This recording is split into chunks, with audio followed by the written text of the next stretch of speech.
শীতের সকালে চুলার পাড়ে বসি, শীতের সবজি বৈতুর শাক ঘোটা দিই, চুলার পাড়ে বসি, গরম গরম ভাতের সাথে মাখি, খাওয়ার মজাই আলাদা। বিসমিল্লাহ। মামু সাবধানে আইসো, যেন পাই আবার কাটা টাটা ফোটে না দেখো। দেখি যাচ্ছি মামা, পায়ে কাটা হিংবে না। ও মামু, এই গমের জমিতে দেখছি তো বেশ বৈতুর শাক হয়েছে, আর এবছরে তো এখন বৈতুর শাক আমাদের খাওয়াই হয়নি, চারটি তুলে নিয়ে যায় হবে। ঠিক আছে চলেন। মামু কত হইল তোমার? এই দেখেন ওই তো মেলা তুলি ফেলেছো, আর তুলতে হবে না, আইসো। দেখো আমি মেলা তুলি ফেলছি, যা তোলা হয়েছে মানে 2 বাটি তো হবেই, এইটাই হবে। চলো তোমার নানিকে দেবো, তোমার নানি রান্না করে দেবে। এই বৈতুর শাক কিন্তু আমরা ছোটবেলায় খুব তুলেছি, মাঠে গেলি, বিশেষ করে শীতের মৌসুমে ভুট্টার ভুঁই বা এরকম গমের মানে ভিতরে হয় এমনিতেই। তো বর্তমানে দেখা যায় যে বাজারে বিক্রি হয় এই বৈতুর শাক, খেতে বেশ সুন্দর লাগে।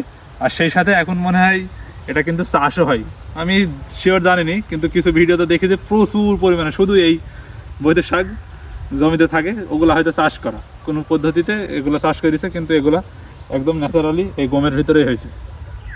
তো এই হয়ে গেছে তোলা, এবার যাই। কাল বৈকাল বেলায় আমার চাইলে আর নাতি বই তো শাক গুনা তুলে নিয়ে এলো, তো আমি রাইতে নেওয়ারে দিয়ে থুলাম শাক গুনা, কারণ নক নাকি হয়ে আছে, তো এবার আমি শাক গুনা বেছে নেবো।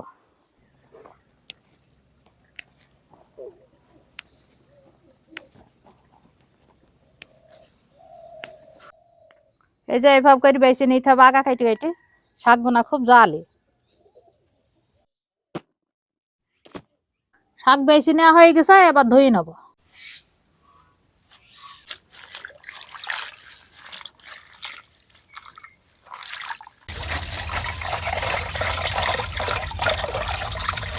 শাক গুনা চড়ানোর জন্য দিয়ে দিয়েছি কড়াতে মোতে দিয়ে দিলাম কাঁচা ঝাল কাটা, নুন, আরও দিয়ে দিলাম রসুন।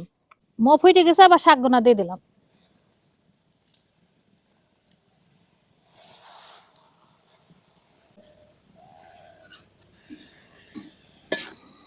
শাক সেদ্ধ হয়ে গেছে, এবার সাইডে আলো চালের আটা ছিটি দিয়ে ঘুটে নেবো। শাক ঘোটাতে আলো চালের আটা দেওয়ার কারণ, তাই শাক ঘোটাটা একটু শক্ত হবে, খেতে ভালো লাগবে। শাক ঘোটা হয়ে গেছে, এবার নামিয়ে তেল পেড়ে নেবো। তেল পড়ার জন্য তেলে দিয়ে দিলাম পেঁয়াজ কুচি আর রসুন কুচি, এবার একটু নাল করে ভেজে নেবো। আরও দিয়ে দিলাম কুমড়োর বড়ি, নাল করে ভেজে নেওয়া হয়ে গেছে, এবার শাক গোনা দিয়ে দিলাম।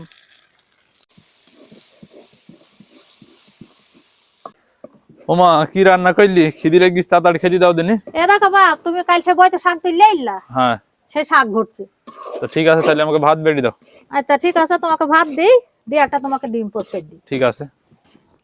শীতের সকালে চুলার পাড়ে বসি, শীতের সবজি বৈতুর শাক ঘোটা দিই, চুলার পাড়ে বসি, গরম গরম ভাতের সাথে মাখি, খাওয়ার মজাই আলাদা। বিসমিল্লাহ।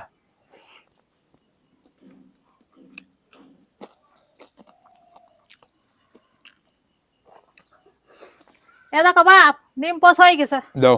না আর মা শাকটাতে তেল পেড়েছে, বড়ি ভেঙে দিছে, কুমড়ার বড়ি, এটাতে স্বাদটা যেন আরো দ্বিগুণ হয়ে গেছে, আর খেতেও সেই স্বাদ লাগছে। তো মা আজকে বইতে শাক গোটাটা স্বাদটা একটু অন্যরকম লাগছে কেন? বাপ, আজ পেঁয়াজ দিয়ে তেল পেড়েছি শাকে। তো আমাদের এখানে কিন্তু পেঁয়াজ দিয়ে তেল পাড়ে না, মানে তেল পাড়ার সময় পেঁয়াজ দেয় না। তো আজকে দিছে, কারণ এর আগে প্রায় মানুষ বলেছিল কমেন্টে, শাকে তেল পাড়ছি তো পেঁয়াজ দিছি না কেন। আমাদের এখানে কিন্তু মানে দেয় না, যার কারণে দেয়নি। তো আজকে একটু ব্যতিক্রম লাগছে পেঁয়াজ দিয়ে তেল পাড়ার কারণে। তো বৈদ্যুতিক শাক কারা কারা পছন্দ করেন বা খেতে কার কার ভালো লাগে অবশ্যই কমেন্টে জানাবেন।